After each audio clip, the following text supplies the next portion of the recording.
Noneho sasa iki kigabo ngira ngo muzi umunwa wacyo, ubuse kirakizwa n'iki abanyarwanda niyo cyavuga ko ibi ari amabeshyo? Ndagira ngo sasa ubanze ukande subscribe, ubundi iki kigabo ngiye kukivuga nyitomore imva n'imvano y'ibi bintu. Aha ngaha cyari kiri mu gatereto.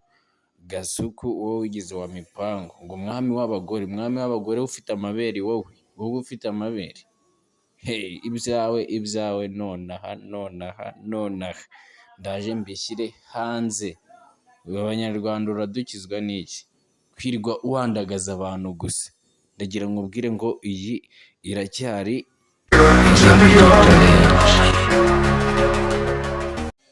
nta by'umwanda, nta byo kwirirwa tuvuga dutubusa kwa cyari kigabo gusa. Ndaje Gasuku wa mipangu mushyire hanze gusa. Reka mbanze mvuge kuri ino video kuko izi video ni zimwe zasohotse uriya mugabo akakwihwiswa ubugambo bwinshi cyane, akavuga ubugambo bwinshi cyane ku bantu bagiye bagaragaza urukundo rwabo ndetse bashyira urukundo rwabo hanze. Ndagira ngo hano kuri screen ya kamera murabona uwo bita Niyo Bosco n'uwo bita Khalfan Govinda ari kumwe n'umugore we.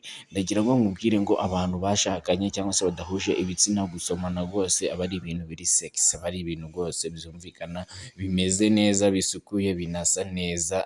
Ariko ikintu gitumye mvuga kuri aba bagabo aba ngaba Niyo Bosco n'uyu nguyu, ni ukuvuga ngo Niyo Bosco bwa mbere agaragara ifoto asomana n'umugore we, ni umuntu bavuzeho cyane, baramuvuga baravuze kuri uriya mujama atareba, ntuti yabonye kuri uriya mugore ari mwiza se ni gute yabonye ahantu hari umunwa?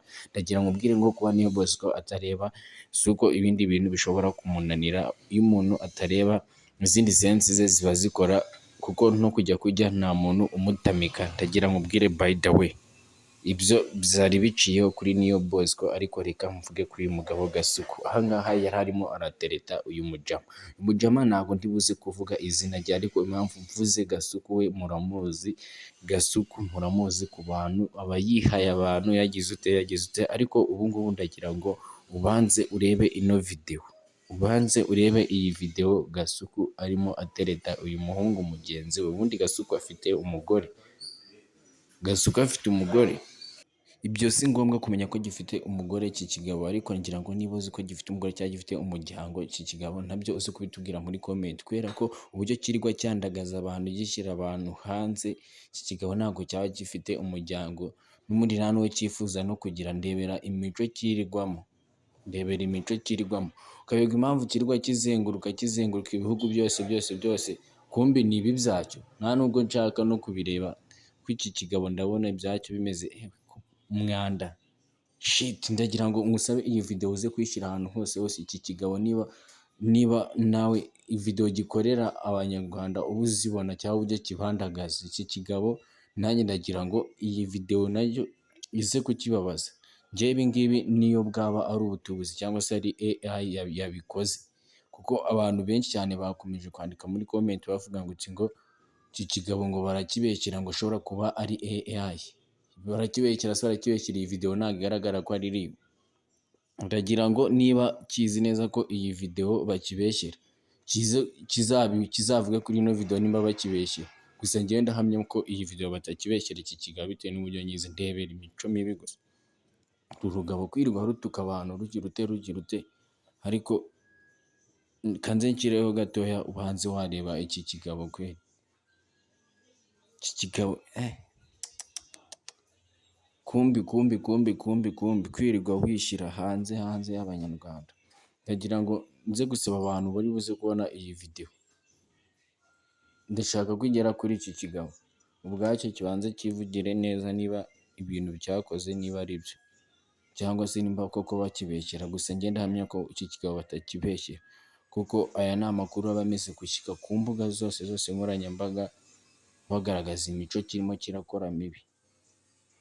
Ndebera ngo industry, njye mbabazwa no kubona aba bagabo bameze kwandika izina bari kwemera ngo industry yabaye umwanda kandi ari bameze kwigira umwanda.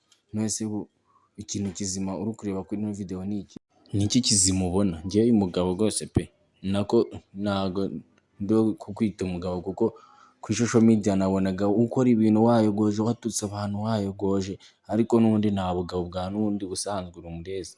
Ndebera kweli umuntu w'umugabo, umuntu ugaragara nk'aho ari umugabo, Yirirwa uvuga ngo afite mana yanjye, kubona nk'umugabo umeze gutya ibintu bimeze gutya ni ukuri gwisha. Njye mbabazwa n'ahantu birirwa bavuga ngo industry yabaye umwanda, aribo bayigize umwanda, aribo bameze kugira abantu benshi cyane babakurikira, bakora ikintu kigasakara ahantu hose nk'iki ngiki cy'ubugogi, barangiza kuvuga ngo industry yabaye umwanda. Irebere nawe, irebere gusa. Ndagira ngo ubwire ngo iyi iracyari MJ Line challenge. MJ Challenge.